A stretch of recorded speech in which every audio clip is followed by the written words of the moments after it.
Today, on episode 96 of Rail Talk, we recap a monster weekend of stakes action and a certain maiden that ran off the screen at Saratoga. And we welcome the homie, Lauren Carile of Black Dog Bloodstock, who picked out that blowout maiden, plus our recent epic performance of the week. I'm Joe Bianca. I'm an ownership advisor at West Point Thoroughbreds, and I'm going to do something we never do, John. I'm going to brag on ourselves a little bit. Today is our 2-year anniversary. We're recording this on Monday, July 7th. We started the show 2 years ago on July 7th. And look at how far we've come. We are 25,000 views away from 4 million views. And should hit that number this week. So just want to seriously, in all seriousness, thank all of the viewers and the listeners and the sponsors and the production team and I guess John and all the people who put this show together. We're so happy to still be here kicking ass. You would think by after 2 years that somebody would have caught on that we don't know what the hell we're talking about, but they haven't. So God bless everybody who listens and watches our shows. Jon Green, general manager of DJ Stable. And Joe, it was an action-packed weekend. It wasn't always, the high pie in the sky that I had hoped personally, but guess what? This show isn't just about me. Is it? Oh my God. Let's start the show that's not about me. The opinions expressed on Rail Talk are those of hosts Joe Bianca and Jon Green and do not reflect those of anybody we work with or work for. Rail Talk is sponsored, as always, by the Green Group, the #1 accounting firm in the horse business. No other CPA firm knows the horse industry like they do, and look no further than the success on the racetrack. Love those silks. If we haven't mentioned Ewing romping on Saturday at Saratoga, we haven't mentioned that enough. Those silks look damn good streaking past the wire. Obviously, we've seen Sandman win a grade 1 earlier this year in those silks. Are we at 2,600 yet? No, we are at 2,599 and a nose. So we need 2 more. 2,600 wins coming up. If only the other filly had won. But anyway, go ahead. Yeah, we're 2. Okay, yeah, what a disappointment nitrogen is. But yeah, I mean, there's stars left and right in the DJ stable, and they have almost the Green Group has almost 1,000 clients in the horse business because they make them money and save them taxes. Special offer, as always, for listeners of Rail Talk. There's a complimentary confidential half-hour consultation in it for you if you call that number. And what's that number, Michael Agresta? 732-634-5100. Or go to greenco.com. It was so great meeting Michael in person on Saturday. My guy. Love the entire Agresta family. You guys are salt of the earth. Loved hanging with y'all, and shout out to Michael and Peter and Maurizio and the whole Agresta gang. Appreciate the jingles as always. I told him we're underutilizing him. We got to add a little more of Michael Agresta's repertoire to the show. But on the Green Group, you can call them up at that number or go to greenco.com. They'll help you out. They've done it for so many people in the horse business. But you don't have to take it from me. Take it from 6K's Scott Kintz, another satisfied customer of the Green Group.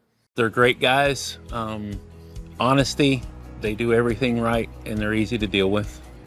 And they like horses, and so do I. So they know what they need to do. I mean, it's the same with having a vet that does horses. You don't want a cat vet working on your horses because they're not too familiar. He's a great man. I've known Mr. Green for a long time. I had mares for him when I worked at Tailor Made, and he's been very easy to deal with and understands what we go through as well as what he goes through. Thank you, Scott. Thank you, Len. Thank you, the Agresta family. Go to greenco.com or call them up at 732-634-5100. Do it soon. You will not be disappointed. So it was a beautiful weekend of racing. July 4th weekend up at Saratoga. The weather was beautiful. The handle numbers were great. There were all sorts of superstar performances on the racetrack and off the racetrack, which we'll get to in just a little bit. But it was, I think a lot of people are skeptical of expanding the Saratoga meet. Mm-hmm. Like, oh, you don't want to kill the golden goose. This is like the place where, it's still sacred and still special, and because you only get so much of it. I tend to agree with that, but man, there was so much more buzz around these races at Saratoga than there would have been at Aqueduct. And there were a bunch of great performances. Test Score winning the Belmont Derby. How about Phileas Fogg? Great great claim for Gustavo Rodriguez and Kendrick Carmouche, just holding on, and a really thrilling renewal of the Suburban. Zulu Kingdom was super impressive. Think Big and the Kelso. Fion just nailing, unfortunately, Nitrogen in the Belmont Oaks. Bring the Band home. How about a 109 buyer running a sub 1 minute, 5.5 furlongs in the Harvey Pack Stakes? I just thought this was such a great prelude to the Saratoga meet. And as much as I love Aqueduct, there is no chance that they would have done even remotely as well with those races at Aqueduct. Saratoga just feels like center stage, no matter what day it is, no matter what time on the calendar it is, no matter who's racing, honestly, it just feels like the place to be, and the spotlight is on you. And, you know, people were complaining that there weren't enough people in the stands. Who gives a shit? People were betting. People were betting. That's the most important thing. And you act like there aren't going to be 20,000, 25,000 people in that building this Thursday when the regular summer meet opens. It just, I don't know, John, I know aside from Nitrogen getting nailed, I just felt like it was a very, very uplifting weekend of racing. Yeah, there was definitely a lot of buzz, a lot of juice, a lot of interest in racing. And Joe, I wonder if part of it is the fact that, you know, just recently we had the Belmont at Saratoga, the Belmont Stake at Saratoga. And I wonder if people just automatically, you know, assumed, okay, well, it's going to be a Saratoga summer, and it's just starting a little bit earlier this year, you know, with the third leg of the Triple Crown. And that's why it's kind of rolling in naturally into it. I don't know if that's going to be the feel, you know, in a couple of years when the Belmont is actually at Belmont again. But for right now, for this year, certainly for next year, it seems like that there's such a craving to have more racing at Saratoga. Not only the fans, but the horsemen also. I mean, it's much easier for a lot of these trainers to get stalls at Saratoga and be there from Memorial Day weekend all the way through, you know, Labor Day weekend. I mean, that's a great meet and a great way to get your horses ready for that meet. And have them stable up there, have your help up there, have your family up there, you know, for the entire window of almost, you know, call it 4 months, basically, a big chunk of the year. And I think that a lot of the horsemen appreciate that. Now, again, whether or not that continues that pattern once the Belmont is back in place at the Belmont, I don't know. But for right now, it seemed like that people are excited about running horses there. They're excited about attending and watching. And quite frankly, Joe, other than the fact that it's a little bit speed biased, the races are very competitive for the most part. Yeah, no, I mean, even like the last race of the weekend, you see that big turn of foot with that New York bred maiden claver that made the rounds on racing Twitter for Dutrow and Mike Dubb. I don't know, it just felt like there was so much attention on from start to finish. And I mean, that's what you want, because these are major races. Like, this is a big weekend with the grade ones for the 3-year-olds on turf. I know the Suburban has fallen off a little bit in importance, but that's still a very historically important race. The Kelso, the Manila, as I mentioned, the Sanford. How about Obliteration in the Sanford? I mean, so West Point has a horse named Curtain Call who ran second to him first time out, and Obliteration did the same thing to Curtain Call. And you never know, like, when you lose by 7-8 lengths, you're like, well, was that horse just a superstar? Are we not as good as we thought? Right. That horse is a superstar. Yeah. And so we've got then to post a 91 buyer, win by 10 plus lengths for the Sanford, and to run 6 furlongs in a cool 110 in a little bit. That was very impressive for a 2-year-old. Joe, speaking of 2-year-olds, though, the one thing that I'm noticing with Saratoga, especially in comparison to the other racetracks that are open right now, whether it's Monmouth or Ellis Park, for example, there aren't a lot of babies per se running in the baby races at Saratoga. Most of them are 6-7 horse fields, which I'm a little surprised about, because at the other racing venues, Ellis Park especially, they're getting full fields for their 2-year-old maiden races. Yeah, I don't know if this is like a trend that trainers are going to start their horses later, because Bill Finley had a good article echoing something I say about how there's too many stakes races, just way too many. And some of the ones that he used as an example were the Tremont and the Astoria, which were the 2-year-old stakes that were run on Belmont weekend. And they both got 5 or 6 horse fields. And that race in general now in the last handful of years has only got 5-6 horse fields. So I don't know if it's just it's a difference in training method that trainers are waiting a little bit longer to unveil those 2-year-olds, because, I was mentioning Curtain Call. he's in on Saturday again at Saratoga, 6-horse field in the first race. Right. We had the scratch down 5-horse field on Saturday, and that's not something you used to see at Saratoga. They used to have to artificially cap those races in order so they didn't have like the quote unquote safety concern of having 12 horses. They capped them at like 8 or 10. Yep. So yeah, I mean, that's something I've noticed too, and might have to be a little bit of an adjustment of the 2-year-old stake schedule as a result of that. Yeah, I don't think they're ever going to get rid of those 2-year-old stakes because, especially for the breeders, people love to see 2-year-old juvenile black type in the pedigree, early developing and quicker return on their investment. So I don't think that's.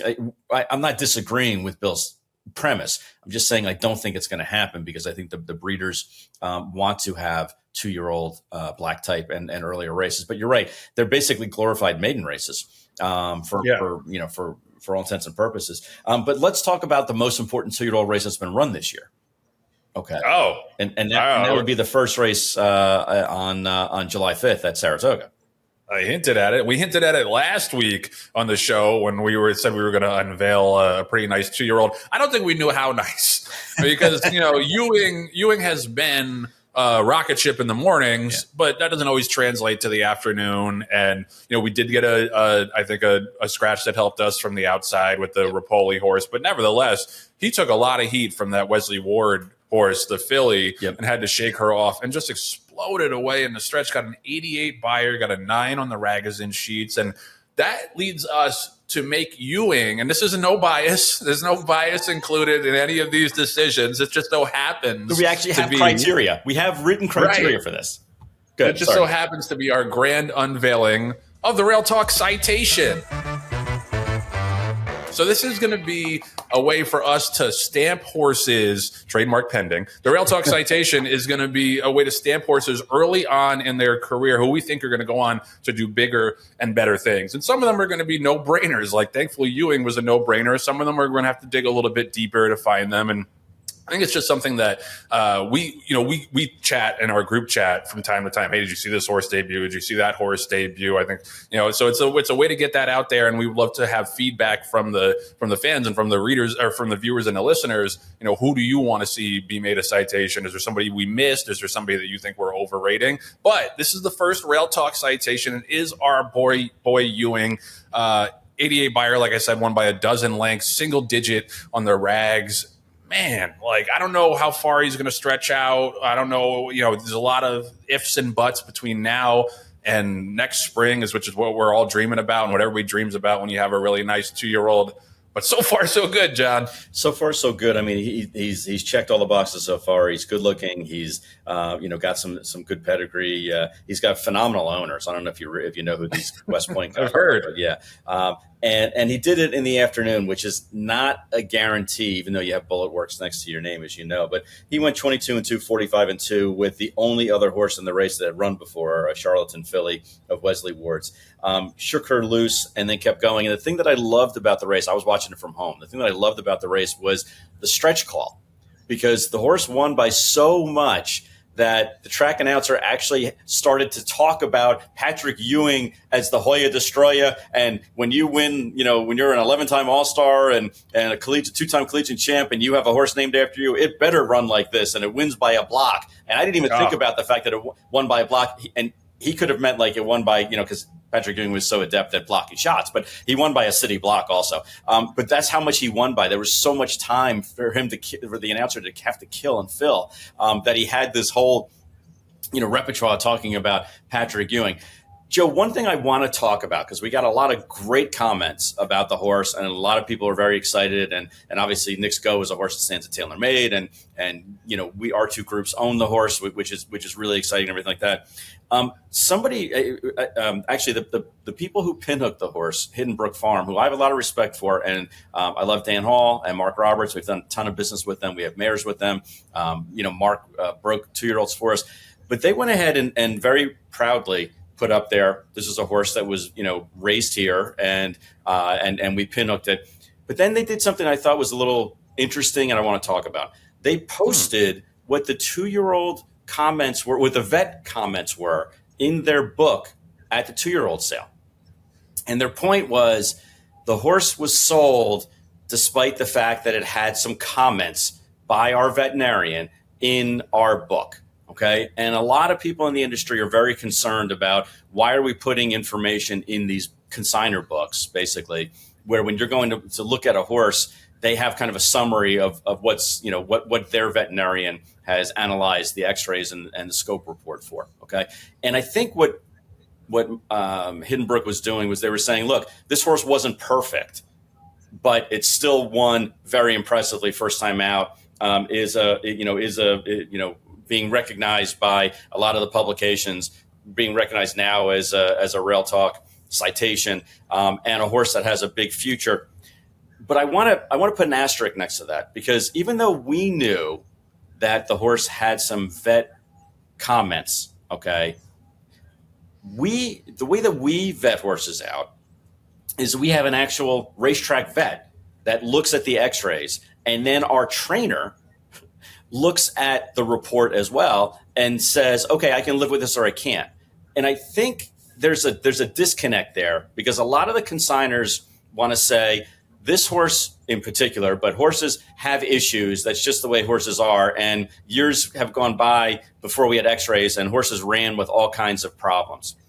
But in reality, I think the situation isn't, hey, the vets shouldn't be reporting this information, or you guys should look past this information. It's you should hook yourself up with veterinarians and or trainers that understand the language and or understand what you can and can't live with. And even though it may have been the same comments on this particular horse as a yearling, the fact that he got all the way through breaking and training and breezed and got to the 2-year-old sale meant to our trainer, Mark Cassie, that a lot of these comments in the book weren't going to be an issue for the horse anymore. So whereas the horse was an RNA for like 20,000, I think, as a 37. For not a great amount as a yearling, and even though it technically had the same issues going into the 2-year-old sale, we didn't feel it was a problem anymore, because the horse had already successfully gotten past all of this. So I'm not in agreement with you got to look past all these potential comments in a vet book and just buy a horse because you think he's I don't think that's true. I think you have to have people in place that understand what the issues are, and then you can decide if you want to buy a horse or not. Yeah, I mean, and this is, I think the point you're making is a good one, is that horses are athletes, and like all other athletes, there's going to be wear and tear along the line. And maybe not so much as a yearling, because they're not at full speed yet, but just as they get further and further along in their career. So you get to the 2-year-old sales, and there's not going to be a perfect vet record. Right. And in 1,200 horses at OBS, there's not going to be a perfect vet record, because they're athletes and they're doing something athletic that strains their body. And you have to, like you were saying, you have to have that vet expertise, and this is something that West Point and that David and Gordo does a really good job of as well. There's just what are the things that are just normal wear and tear from a racetrack animal, and what are the things that you think could snowball into a bigger issue down the line? Right. And then you also have the debate between there's been a lot of buzz and a lot of controversy about corrective surgeries. And especially with the yearlings, like it's one of those things that people, I think, kind of reflexively do sometimes, because you have to have this horse show so perfectly, especially at these top sales and book one at these big sales, that you just can't risk having big buyers knocked off of your product and what you're bringing to market. And I think this is it's a good point you make, and it's a good discussion worth having, that they're athletes, and nothing is going to be perfect on any horse. Doesn't matter how much they cost, doesn't matter what the pedigree is. I think that's an interesting conversation to start. And I'm interested that Hidden Brook did that, because there's so much nuance in it. There's so much nuance. And I would love to actually have a vet on to talk about this kind of stuff, because this is the kind of thing where you have to have the experts. You have to have the people who have examined thousands and thousands of horses to be able to guide you through the process, because there isn't going to be a perfect specimen. Yeah, and we're fortunate in the sense that we have 40 to 45 2-year-olds in training every year. You guys have 60 to 70 2-year-olds. So between the two groups, and we have 100 to 120 horses, 2-year-olds training every year, most of which we buy as at sales. So we have the luxury of, hey, if a horse maybe has something written about it that is a little bit concerning, we can be like, you know what, we'll take a shot on it, either at a discount or we love this horse so much, it doesn't matter what it says on there, as long as our trainer and our vet is okay with it. So I think you and I have a luxury that other groups may not have. For if sure. you're only buying 3 horses, you may want them to be as perfect vet as you can. And it may not have the opportunity. So, but I think I'm glad that Mark and Dan and Sergio at Hidden Brook brought it up. So that way we can have these conversations, because I don't think it's not a black and white situation. I don't think you can look past all the writing in the comments and just ignore them, because you're going to end up running out of money before you run out of horses. And I don't think it's something that is absolutely the written law and it's in stone. And if a horse has anything written about it, you pass on it immediately. You have to be reasonable and realistic and either take a discount on a horse if you're willing to take the risk. Or again, like I said, I love Ewing so much, and our trainer and our veterinarian are okay with whatever issues or potential issues this may have, because he's gotten so far in the process. Anyway, I know that wasn't like the direction that I thought we were going to go in when we were talking about Ewing, but it's timely enough. And I think it's a conversation that we should have with consigners and buyers to try to come up with some kind of a happy medium. But yeah, you can't just look at the writing and be like, wow, the horse has got notes, so to hell with it, I'm going to pass. And a lot of people, I think, do that. And I think that's why Hidden Brook and other consigners get annoyed about that kind of a situation. Yeah, I'm curious to talk to Lauren in a little bit about that too, and see what her perspective is as someone who does this for a living. And yeah, to me, and this is something that I've learned going through a couple of sales processes with West Point, is like, to me, the only thing that really is a deal breaker is a bad scope. Right. That is something that is very, very hard to overcome if the horse can't breathe at the highest levels of exercise and strain. But as far as the other stuff, like it just is wear and tear like any other athlete.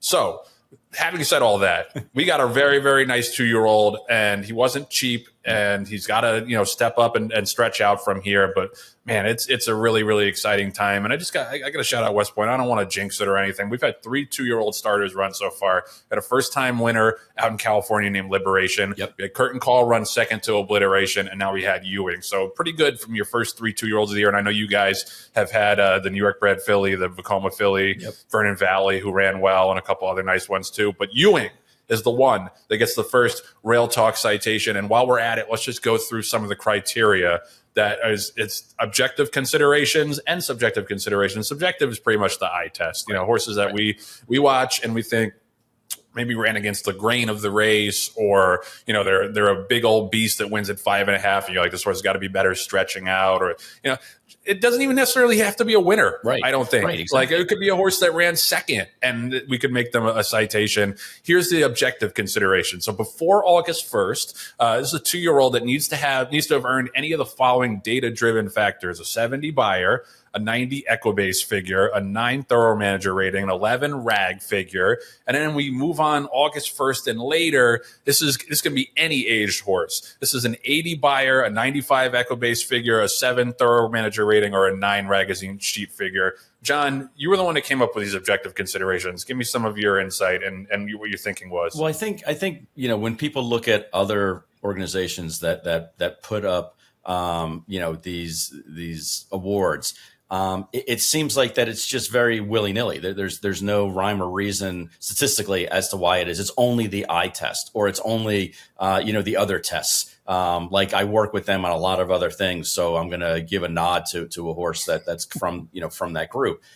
We wanted to make this, and with feedback from consigners, we put together this analysis of why certain figures should be included in order to get the horse kind of over a hurdle to be considered. The other thing is, Joe, when you and I talked about it, as these 2-year-olds get older, they're naturally getting stronger and developing. So a horse that runs an 80 buyer in July compared to a horse that runs an 80 buyer in November, there's a big difference because, as horses, again, grow, mature, develop, get an idea, the light goes on mentally, they get an idea. So you have to almost have a 2-tiered system as far as, or a delineation of date of when these horses should, what numbers they should earn. Now, we even went down a rabbit hole of, well, should the horse be 24 months, then it's this number. If the horse is 28 months, then and we're like, it's just too much. Let's just go by, August 1st as the deadline. Anything before that, anything after that. But the main thing is we wanted to have some statistical analysis as to why that would be. And those numbers historically, Joe, as you know, represent like the top 15% of all 2-year-olds, at least from their crop. And that's an importance, because we don't want these to just be doled out because they're a friend or they're a buddy or because, we want to recognize. This is going to be for the cream of the crop of what you and I feel like are the cream of the crop of this, division, whether it's 2-year-olds or if it's older division, that they're going to step right in and they're going to go head to head against the Sandmans and Baezas and journalisms and be able to compete against those type of horses. Yeah. And it's just, we do want viewer feedback and listener feedback, but no advertiser feedback. We love our advertisers. We're very, very, very grateful for them. But this is something that John and I came up with, and Patty and the team came up with, that we want to keep as pure as possible. So if you are a listener or viewer and you got some horse that you want us to take a look at, please hit us up. Right. But we want this to be like a Rail Talk community thing. So yeah, first Rail Talk citation, our boy Ewing, no bias involved. Rail Talk is sponsored by Epic Insurance Brokers, one of the nation's top retail insurance brokers, providing expertise across key lines of insurance, including property and casualty, employee benefits, and unique specialty insurance. Our guy, our homie, our buddy, Chris Moore, is the head of the Epic's equine specialty practice. You see him all over the place at the sales, at the races, on the backstretch. He'll be up at Saratoga plenty this summer, I'm sure. He can get you hooked up with a common date for your policy renewals. Yearling season is right around the corner. Yearling season is equine insurance renewal season. If you buy yearlings and your insurance policy doesn't renew between July 1st and October 31st, you're leaving money on the table, and Chris guarantees he'll find you value. You can call him up or shoot him a text at 317-650-4519. Let him get that house in order. Let him get all those policies renewed on the same date. Less paperwork, less headache, less reminders you have to set for yourself. Go give him a shout. Yearling season is the best time to get all that organized. And that leads us to this week's Epic Performance of the Week. Thank you, booming voiceover guy. All right, this week's Epic Performance of the Week, I'm going to give it to the world's favorite New Jersey bred, and no, that's not John. Oh. We love. I know. I got his hopes up. We celebrated our favorite human New Jersey bred over the weekend. We'll talk about that a little bit later. But the best equine, or at least the best story of an equine New Jersey bred, is He's Pure Gold. He's Pure Gold, who pulled off a 5-peat. I don't know if that's a word, but 5 in a row in the Irish War Cry Stakes on turf over the weekend at Monmouth Park. He's won that race 5 times for the New Jersey breds on the grass, named after one of my favorite New Jersey breds, Irish War Cry, who was an absolute monster for Graham Motion and the De Tomaso family. Shout out to Kelly Breen and He's Pure Gold. 5 years in a row, 2021 to 2025, ties Kelso from the Jockey Club Gold Cup streak from 1960 to 1964. I'm not saying he'd win a match race with Kelso before all the historian nerds yell at me, but that's a pretty damn good accomplishment. He's a 7-year-old. He's been doing this for 5 years straight. And I think it's great, John, to give a shout out every now and then to the real war horses who fill the cards and keep the races going at some of those lower level, not going to say low level, lower level tracks, while we give all the glory to Saratoga. I didn't realize, anytime you talk about a horse in the same breath as Kelso is unbelievable. So kudos to them. I know Kelly, very well. He's been a trainer here in New Jersey and Florida for decades now, although he won't admit it because he still likes to think he's 25.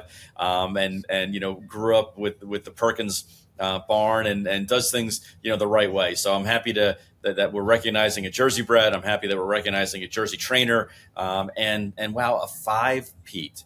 That is, we'll have to, one for the thumb for this Jersey bred.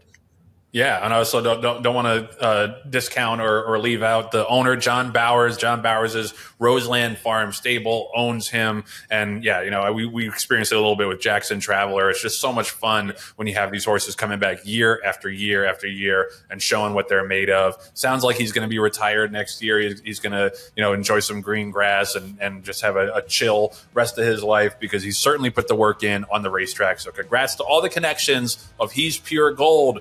5 consecutive wins in the Irish War Cry Handicap, this week's epic performance of the week. Rail Talk is sponsored by Tailor Made. Huge week for Tailor Made. We talked a lot about ourselves with Ewing romping on Saturday at Saratoga, but it was a big day for them as well. In the stallion roster, Nick Sko, he's had a couple of other winners, no more impressive than him. But man, that stallion roster, as I've mentioned, there are so many horses at such great prices that you need to get in on the ground floor with. Obviously, not this time is the King of the Hill, and he had a big weekend as well. But man, there's a lot. I think of Tacitus, I think of Instagram. Obviously, Nick Sko is very, flattered by Ewing's performance. And now you got Dr. Scheibel. And now you got a couple of early voting As well, man. Yeah. Yeah, so we obviously already know that that Tailor Made is the best of the best when it comes to the yearling sales consignment. So definitely look for them at the upcoming Fasig sales. So that's definitely something to always pay attention to. But like I said, and like I've said many times, it's not just because they're a sponsor. This is because it's my job to pay attention to these things, and their stallion roster punches well above its weight class already, and it's only going to grow in importance and success. So go check them out as well. When you're looking at the consignments and you're thinking about the yearling purchases, also take a trip over to TailorMadeStallions.com. Find your next superstar. Just real quickly, I talked in the previous segment about how successful the Saratoga, the Belmont at Aqueduct at Saratoga Stars and Stripes Festival was over the weekend. They handled over $83 million for the 4 days, which is in just 44 races. That's almost $2 million per race. Compare that to last year at Aqueduct. Now, they only ran 38 races last year at Aqueduct at the same time period, but they handled less than 38 million. So you're looking at a 121% increase in handle year over year just from the venue change, pretty much. Yeah. But I got to say, the previous year, which was the last year it was held at the old Belmont, they did handle 76 million. There were 6 more races, but it did do pretty well. Right. I'm very, very curious to see when the new Belmont is built. I guess it's not going to be ready for next year's July 4th festival. It'd have to be 2027, but how that stacks up, because I think a lot of credit has to be given to NYRA and the way they organized this and the way they promoted it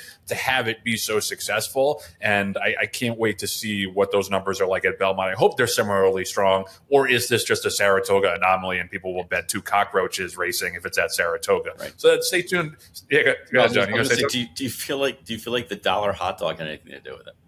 I mean, but the attendance numbers weren't. The attendance numbers weren't huge, so I don't think that has anything to do. Like, I don't know. Maybe there's some people, but I don't know a lot of people that are like, well, I got this dollar hot dog. Yeah. Now I'm going to bet more. No, I think it was more like, should I spend $10 on a hot dog or bet on this race? And now it's, I got a dollar hot dog. I got $9 extra to bet on this race. That's what I just said. It's literally what I just said. I gave it a better example. I gave it color. You were like, if Johnny has $10 and a hot dog costs $1, how many dollars does he have left to bet on the races? I love seeing the tweets of the guys walking up there, and there's one screen that shows the $50 bill on the table, and there's another screen of this guy walking out with 50 hot dogs in the box.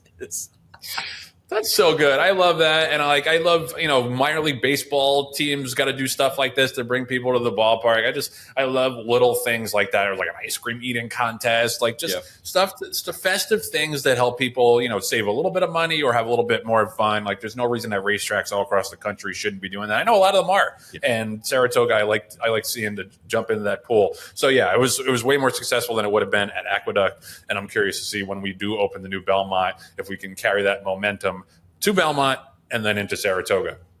One other story we wanted to mention. This broke, of course, as things do, an hour after we recorded last week. Yep. Fasig-Tipton announced that there are major changes upcoming to the Midlantic May 2-year-old undertax show. We talked about this a bunch at this year's Midlantic sale, where the weather really kind of threw things in flux and made them adjust on the fly, and to the point where the final breeze show, the final session of the breeze show, was conducted with no timed works. Now it was supposed to be a gallop only sale, and those were some of the fastest gallops I've ever seen in my life. Right. But regardless, like, it kind of set the stage for what a lot of people have been talking about for a little while now in the 2-year-old sales, about moving towards more gallops and less crazy fast works. And Fasig came out with the announcement that starting next year in the Midlantic sale, all undertax show performances are going to be untimed. Fasig is not going to officially clock breezes. Now, you're going to have private clockers, of course, and Bloodstock agents who are going to be clocking themselves. So that doesn't mean that nobody's going to be breezing and nobody's going to be all out.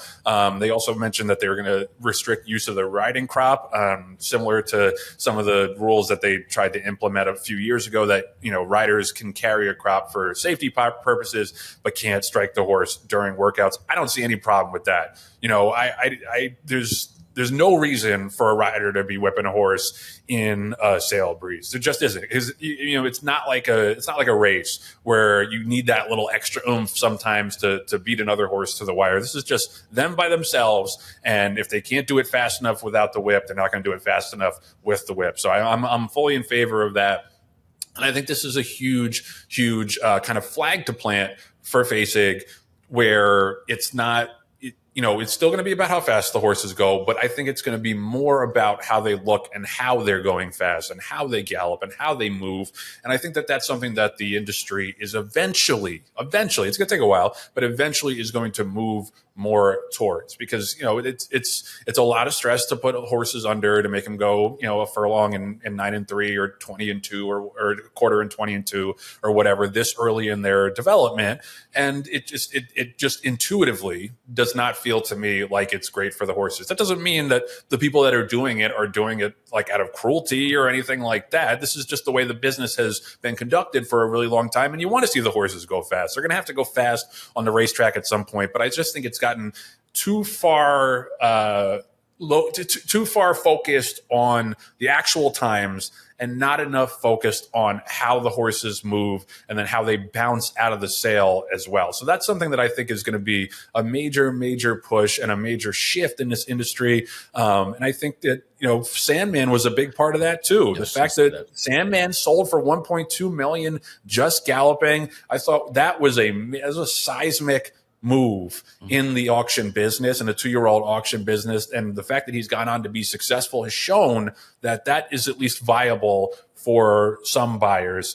John, you've been shopping at 2-year-old sales with Len for a long time. Like, I know you guys have bought a lot of different horses that have gone a lot of different speeds. I'm just curious, just in general, what you think about this push and this move by Fasig. I think that they're reading the tea leaves, and I think that they're recognizing a couple of things.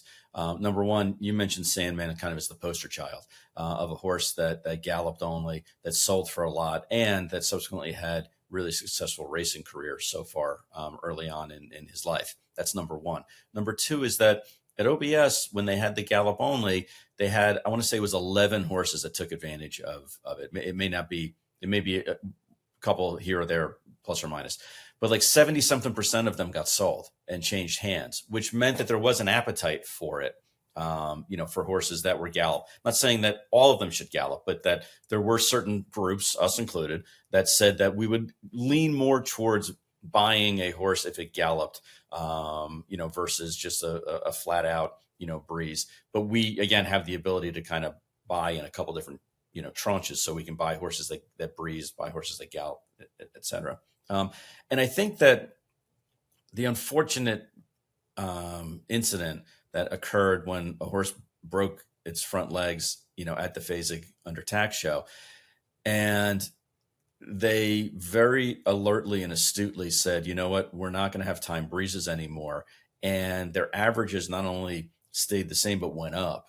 I think they recognize that there's an appetite by a lot of groups. Again, we didn't buy anything at that sale, but Rapoli did. A couple other big buyers did. I think Resolute even came out and said that they would be more inclined to buy horses that had a gallop as opposed to a breeze. But there's enough bigger buyers in the industry that have an appetite for it and are looking for horses that that maybe aren't being pressed as hard. Now, I know from being on the board at OBS, there's all kinds of statistics that show that horses that breeze fast run fast. Okay, and I understand the numbers, I understand the statistics, and I think that there's definitely an argument to be made that if you have a fast horse, whether it's a fast gallop like Sandman or it's a fast breeze, that horsemen are going to be astute enough to recognize, those kind of horses. I mean, the old Stevie Wonder could pick out that horse, that comment about a good horse. And look, let's face it. If I can make the argument, I think that if Ewing didn't breeze as fast as he did, there's no way that our two groups get together and try to buy him for $585,000. It's just not going to happen. So you have to show something on the racetrack, and you have to show that the horse has ability on the racetrack. So that's never going to go away. But I think Fasig recognized that there's a niche in this market. And again, they only sell a small amount of the grand scheme of things of 2-year-olds overall. But I think they're recognizing that to differentiate themselves and for the safety of the horses, they are willing to have their 1 2-year-old sale be an untimed gallop show. I think those are all really great things. Joe, I will add one more piece of the puzzle, I think, that's important. And that is, from a HISA standpoint, they have jurisdiction over the facilities that publish breezes. Okay, so in other words, if you have a horse that is on the vets list, or you have a horse that that hasn't run in a certain period of time, and you need to have a breeze in order to make them eligible to race, you can go to one of these facilities, one of the centers that HISA has purview over, and breeze a horse, have it be published, and have that count, register it and have it count towards the horse's racing career, and therefore enable him to do it.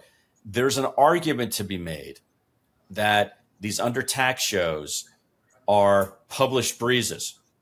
Okay, not necessarily by definition in the sense that they're published in the racing form, but there's an argument. I'm not saying it's good or bad. There's an argument that says that if these horses are breezing and it shows up on the tote board and it's in all the results, and you can go on the website, you can see a horse breeze a furlong or two, that maybe HISA would have jurisdiction over those breezes and over those horses. Well, that opens up a whole nother can of worms as far as I'm concerned, because I don't think, again, I'm speaking for myself, I don't think that the sales companies want to be under that kind of additional scrutiny if they don't have to. And that may be part of the reason why they're going to have untimed breezes. I don't think it's the tail wagging the dog. I don't think it's the reason, but I think that it has to be discussed and considered in the grand scheme of things, because it kind of allows them to bypass being under a different entity.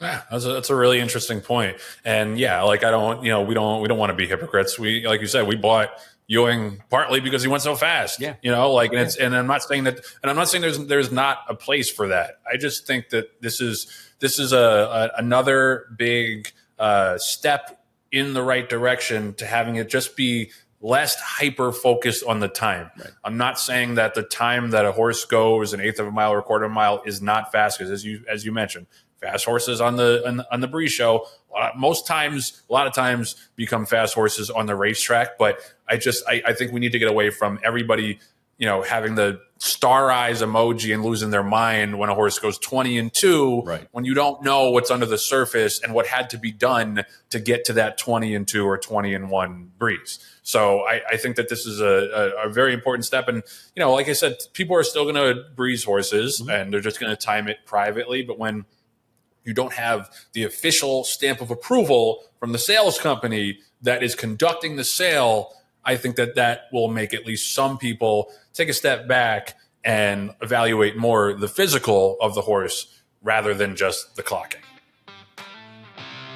Rail Talk is sponsored by Fasig-Tipton. Fasig-Tipton had a couple of big announcements, not the least of which is the update to the Midlantic sale that we talked about a little bit earlier.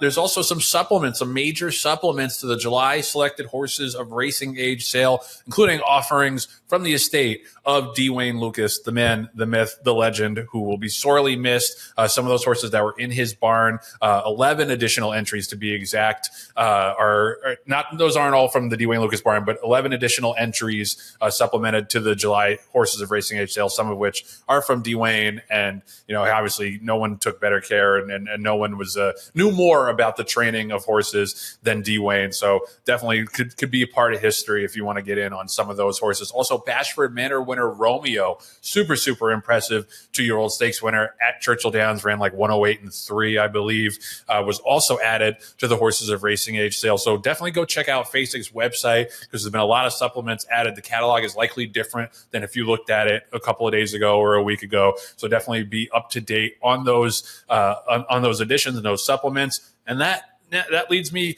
into tomorrow's yearling sale as well. July 8th. We're recording this on July 7th. You're probably watching it on sale day, but we got the yearlings and we got the horses of racing age. It's a banner day at Fasig. Nobody does it better than them. Nobody does it better than them when it comes also to the diversity of the sales that they have. It's a huge feather in their cap, and we appreciate them as always. And we know that the buyers it'll be very well received, both of those sales in Lexington. And then we got the July digital sale, July 17th through the 22nd. And that leads up to the Saratoga sale, the selected yearlings, August 4th and 5th up at Saratoga Springs. I'll be there. John will be there. Your favorite mentor and your favorite idol, Len Green, I think will be up there as well. John, can you confirm that? He will be, as well as executive producer Patty Wolf.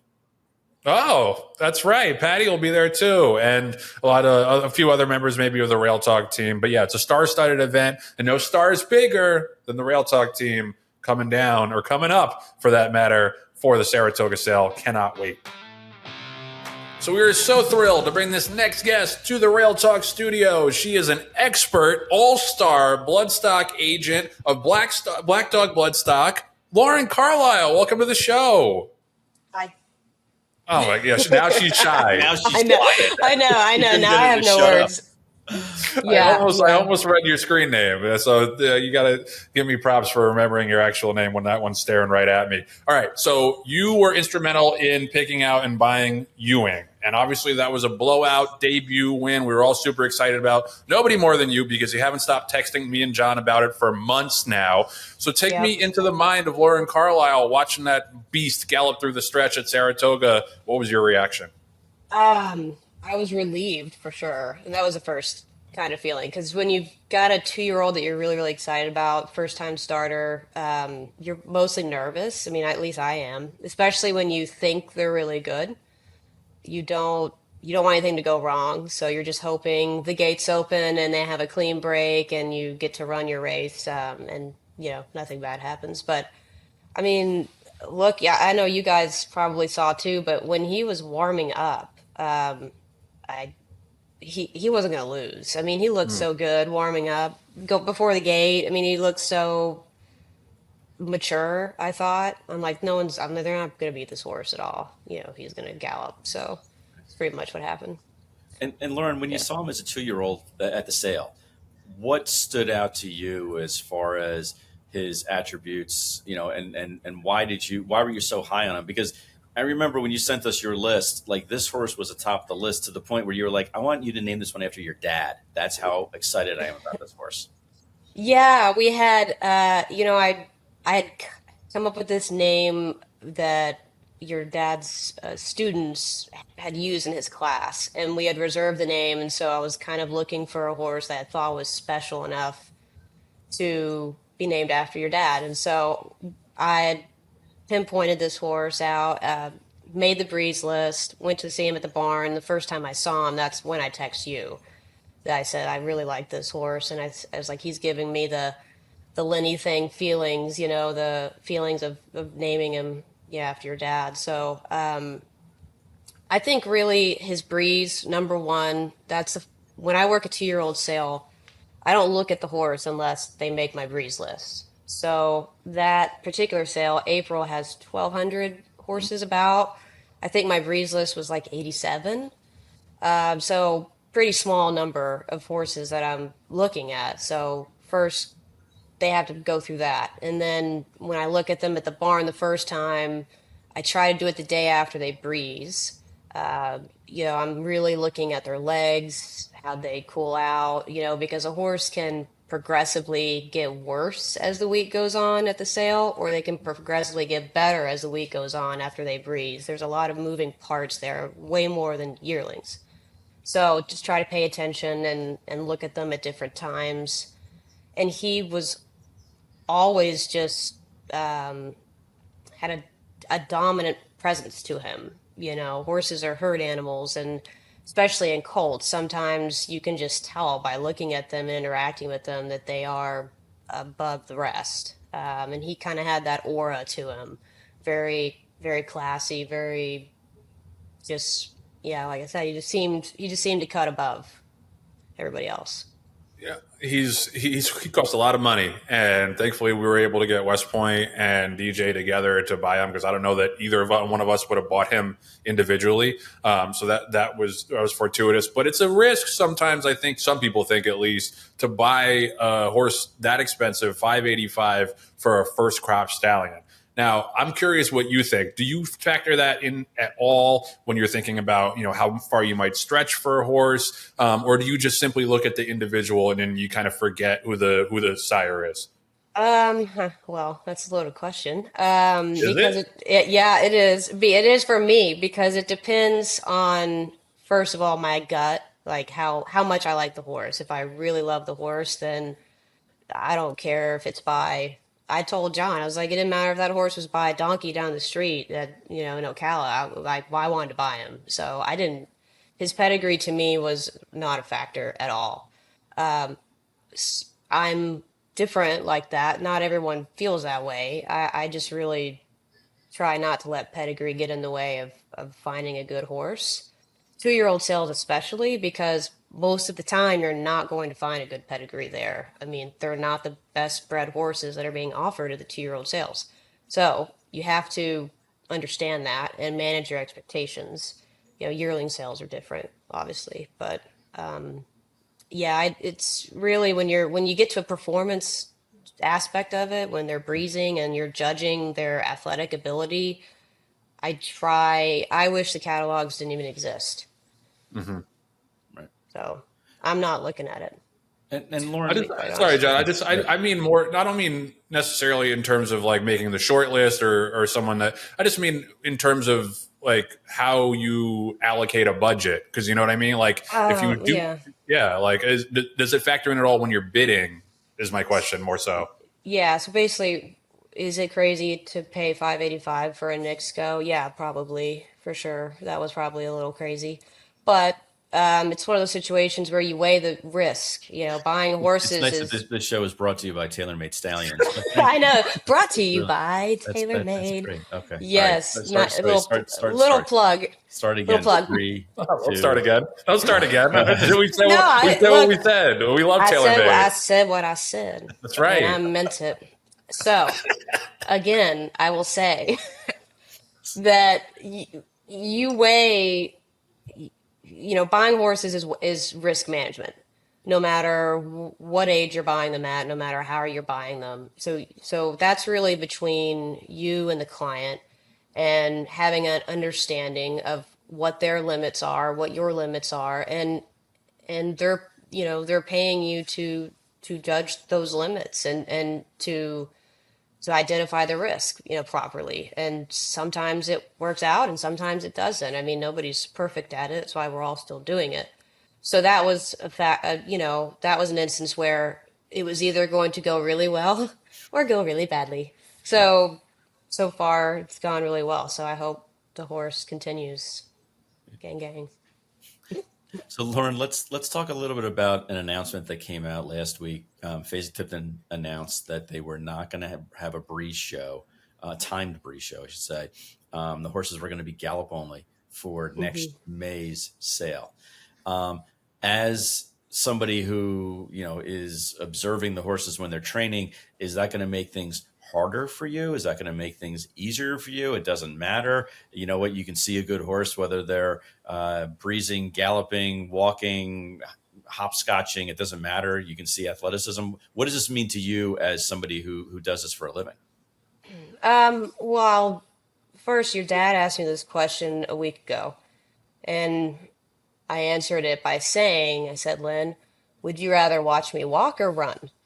You know, there's a difference. If it's away, we'd rather watch you run. Yeah, I know, right? Like, honestly, Lauren, please leave immediately as quickly as you can. Yeah, but my point is there is a difference. I mean, there is an argument that loping, galloping a horse is not the same as a horse breezing, and that is fact. Now, I will say I haven't attended the Maryland sale in a few years for a couple different reasons, but there is a place for 2-year-old sales and for them to breeze. Do I think that there needs to be some major changes? Yes, and I've always felt that way, and I think I've been very open about those feelings. I don't, the whip management has to get under control. I believe every single horse needs to be tested. If you can't figure out how to do it, then don't do it. That's how I feel. They all need to be tested. Every horse needs to be tested. And the testing does not need to go on the buyer. That's some bullshit. So that's how I feel about that. Because we did the biphosphonate thing for a while where I'm signing a ticket and my client has to pay $500 to make sure a horse isn't positive for something that's going to restrict them from racing, down the road where they're going to be banned from racing. I'm like, how does this make sense that the buyer has to pay for that? What? I'm sorry. That's the consignor's responsibility and the seller of the horse. Yeah. You're responsible. Okay. Not me and not the person that is paying for the animal, or the sale company. You're going to take a commission off every horse sold. Then you need to pay for the testing and make sure that you're providing a product that is right and correct. If you can't say that, then don't sell it.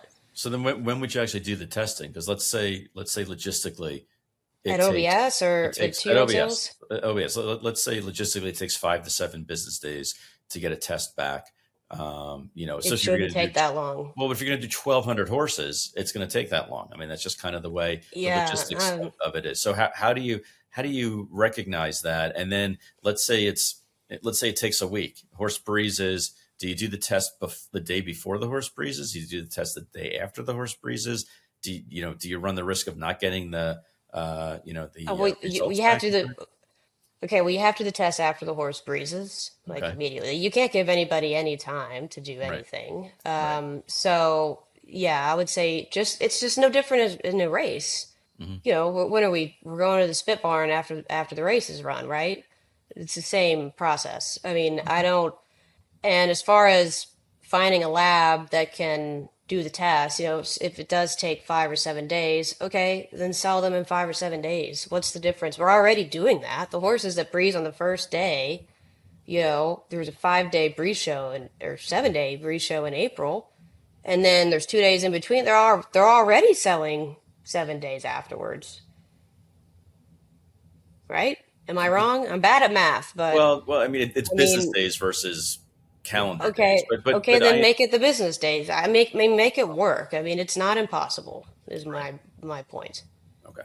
Maybe I'm really wrong, but that's how I. No, that's why I'm asking the question, because there's a logistical component. Because I'm in the same camp as thinking that you do, which is every horse needs to be tested, and the consignors should know what they're being tested for in advance. So that way they have an understanding of what they can and can't use. But logistically, it's just it's a little bit of a nightmare to try to figure out how to get 1,000 tests back in time. And again, as an end user, as a buyer, I don't want to spend $500 or $1,000 if we're testing a couple different things. But it shouldn't go on the buyer, right? How do we figure that out? I guess is kind of the bottom line is if enough people feel that way, then we can all come to an agreement and have an understanding of how to address that. Sure. I also think 2-year-old sales, the catalogs need to be capped. A lot of those horses should not be breezing. They Right. shouldn't be breezing. Hmm. What are we doing here? I mean, some days I'm there, I'm like, what are we doing? So that, maybe that would help. Don't sell as many. Right. If they're not, fit enough to do it or whatever might have you, I mean, then maybe that would help. I don't know, but there has to be a way, I mean, to me, that we can figure it out to make it a better product for everyone. Right. Totally.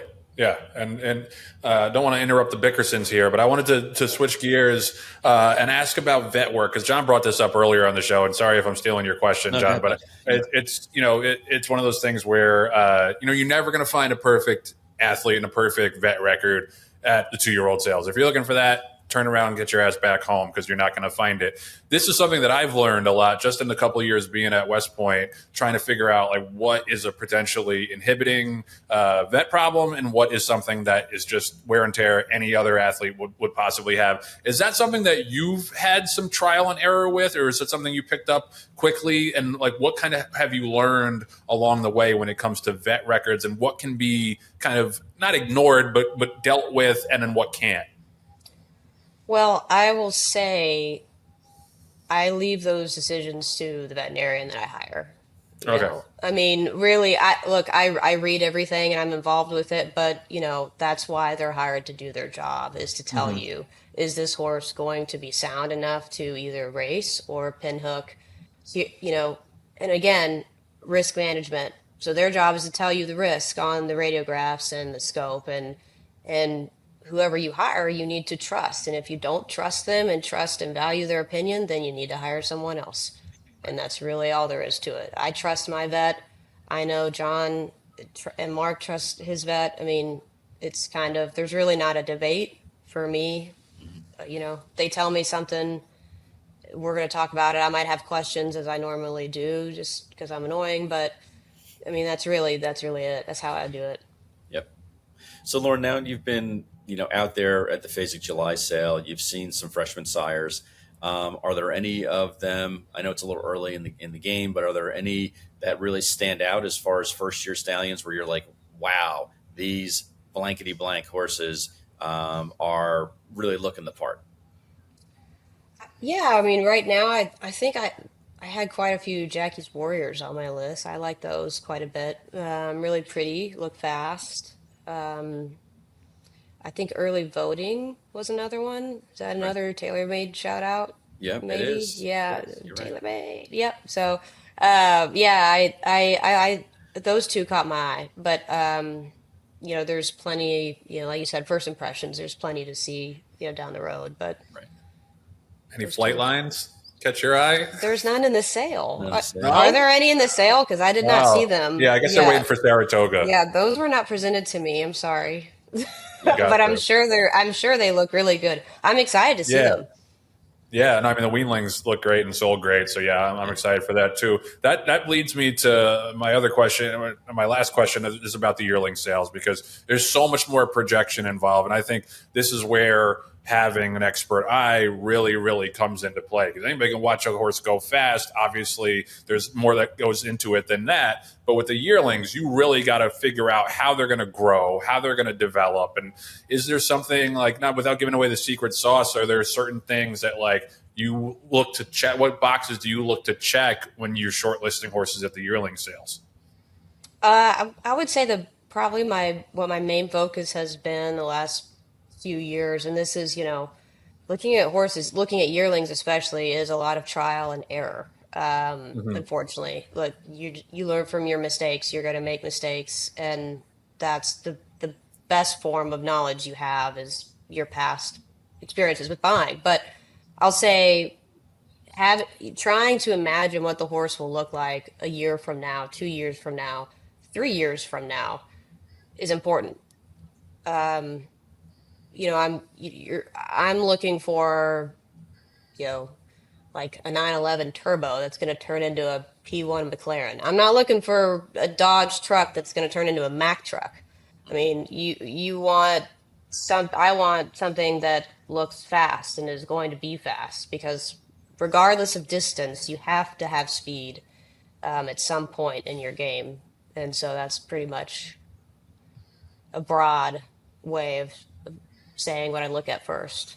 Yeah, no, that's great. No, I think that's a great analogy. Lauren, on the show, and because you're a subscriber and a listener, so you've heard me talk about how we ended up getting together.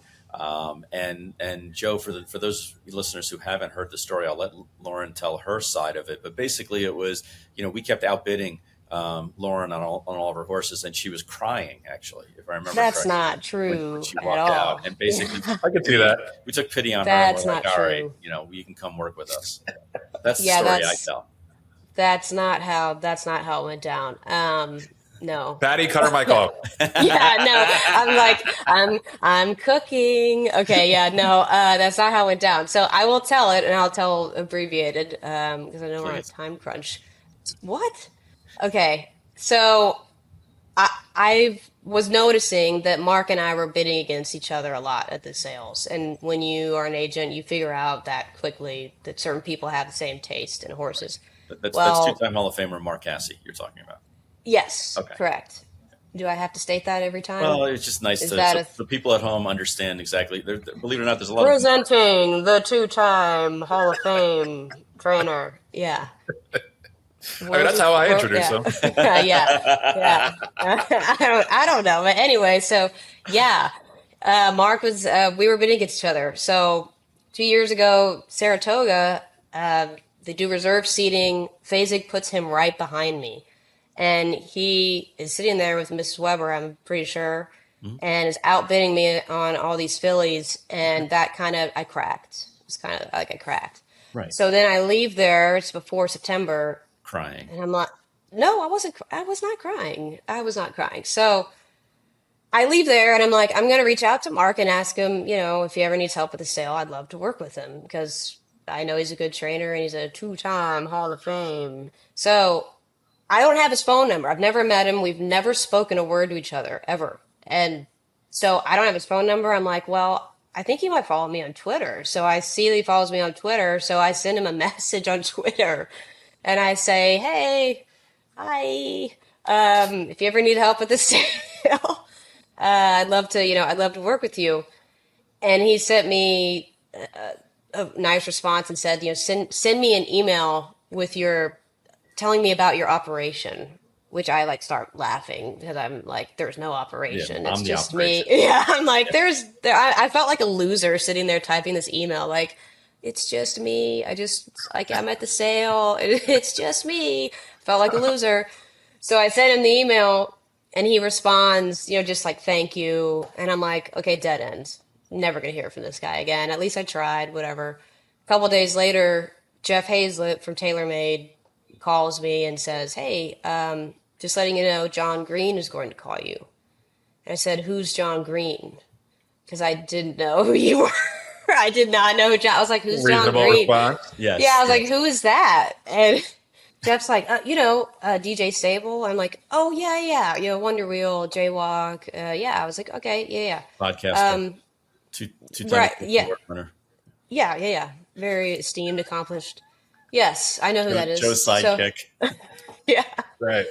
So then John called me and we had some phone interviews about working the September sale and came to an agreement and that's how it started. But yeah, I mean, really it was Mark, pairing us together because I didn't know them at all. I didn't know Mark either. So I don't even think Mark follows me on Twitter. Like that is some bullshit right there. yeah, no, I know.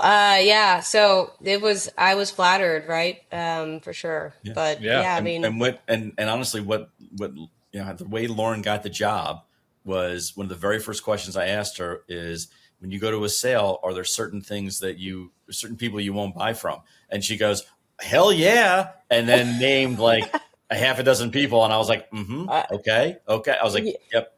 Okay. She's good. Yeah. We basically went through the no-fly zone together and it was like, we were the same all the way down. So for yearlings. So that was, and that was funny. Yeah. I can imagine David and Gordo has a similar no-fly list, so I'd love to compare notes on that as well. Everyone does. Yeah.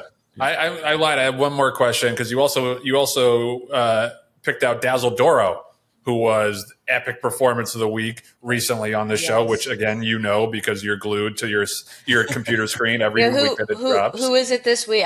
You guys just recorded. Don't worry about it. You got to watch. You got to watch. But you'll like it. Did we go back to back? Did we go back to No, but Ewing did get a special award separate from that, so you'll have to check it out. Yeah. But cool. You can brag on yourself a little bit about what you liked about that horse, and then also, gun to your head, if only one of them can make it to the Derby next year, Ewing or Dazzle Doro, who you picking? Yeah, I will not answer that question. Come on. I won't. And I won't. I will not answer that. And I will say, if they run against each other, I will be watching the race by myself in a corner somewhere. I will not. Well, that's how you watch races anyway. Yeah. Yeah, I mean, I'm used to that. So actually, that's my safe place. Alone in the corner, yeah. So normal. But you like the horse because? Look, Mark and I both like the horse, John. Right. So, no, look, he was straightforward at the sale. He was very pretty, had a good walk. I'm a fan of Bolt Euro. I don't think he gets enough credit as a stallion. Shout out Spendthrift, Bolt Euro gang. Hashtag Spendthrift. Yeah, hashtag Spendthrift. But yeah, I just, I've always liked those horses. I think they try hard, which is, a trait that's hard to find. Right. So, I mean, there was really not much negative to say about him. So, yeah. There you go. Trying hard. Definitely a key. We don't like it as much. That's why we did a podcast. Yeah, he told me that he was going to be a good runner. So that was it. Lauren Carile, the horse whisperer.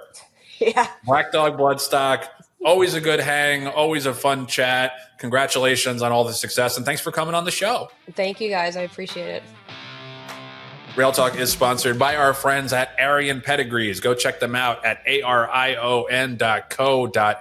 As I said on the website, it says Australia and New Zealand's leading thoroughbred pedigree provider. But I think they're the industry, the nationwide, the worldwide leading thoroughbred pedigree provider. They got all sorts of great reports on sires, on crosses, on first-time starters. It's a really great resource if you're a handicapper, if you're trying to make breeding decisions, if you're trying to go to a sale and try to figure out what a certain horse might go for from a certain family. It really is all-inclusive, all-encompassing. If you ever see some of those pedigree pages that pop up on the screen where we're talking about big winners or 2-year-olds, those are a courtesy of our friends at Arion Pedigrees. Our Andrew Stewart, our guy, coming in town for lunch next week, next Monday. Can't wait to see him in the city. His encyclopedic knowledge has been shown on the show over and over again, and they have an awesome team. So if you do want to figure out any kind of like pedigree info and cross info, sales info, race records, performance, any of that stuff, go to arion.co.nz.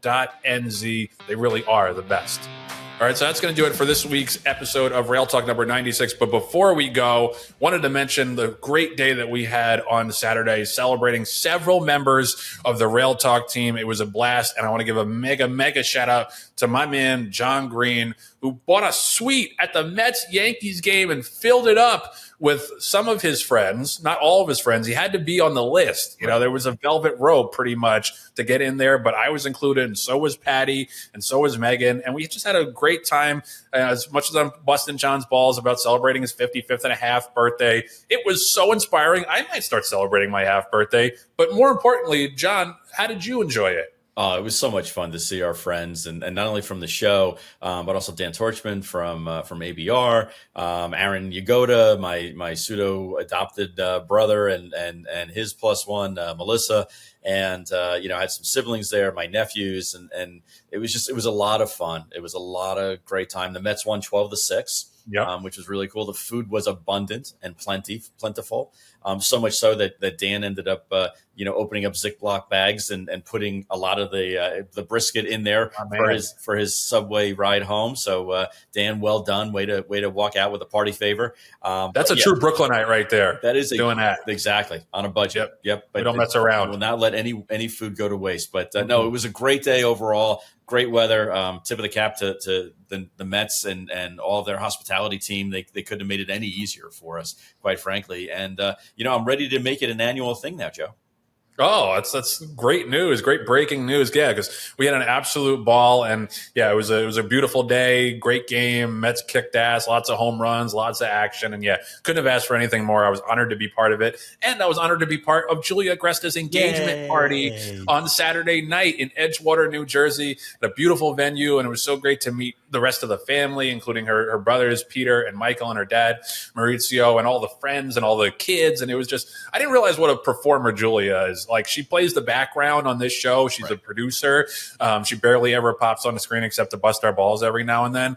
But man, she was belting out the classics and performing and running back and forth. And like, I can only imagine how fun the wedding is going to be, because we had a total blast. And I think Patty's throwing up some video or some photos here of us singing and dancing and getting drunk, because that's what you do at an engagement party. And they put on a great show. So it was a really fun, like, full circle thing for us to celebrate all the people we love on this show. And I'm so thankful for all of them. So let me get into the thanks. Thank you to Jon Green. Thank you to Lauren Carile for stopping by. Thank you to our producer, Patty Wolf, and our associate producers, Julia Agresta and Nathan Wilkinson. John, do you want to say something else before I was going to say that we should pop up where Julia is registered. So that way, any of our fans or listeners, of our almost 4 million listeners and 25,000 subscribers, if they want to go ahead and send Julia a token of their appreciation, it is well worth it. If all 4 million of you just donate $1 to Julia's wedding fund, she'll have a more extravagant wedding than Jeff Bezos, and we're looking forward to it all. Thanks to the entire crew, and thanks to you for tuning in and watching and listening. We'll see you back here next week on Rail Talk.